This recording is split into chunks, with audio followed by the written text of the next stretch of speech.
Educational videos and informations videos చేస్తున్నాను. So these are all videos for the purpose of the students. Today I'm discussing about solar eclipse and lunar eclipse. Solar eclipse అంటే సూర్యగ్రహణము, lunar eclipse అంటే చంద్రగ్రహణము. ఇక్కడ solar eclipse అన్నది అమావాస్య నాడు వస్తుంది. Lunar eclipse అంటే మూన్కి సంబంధించింది, చంద్రగ్రహణము పౌర్ణమి నాడు వస్తుంది.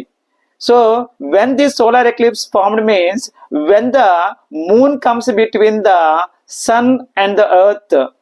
అలాగే ఇప్పుడు లోనార్ ఎక్లిప్స్ ఎలా వస్తుందంటే when the earth comes between the sun and the moon.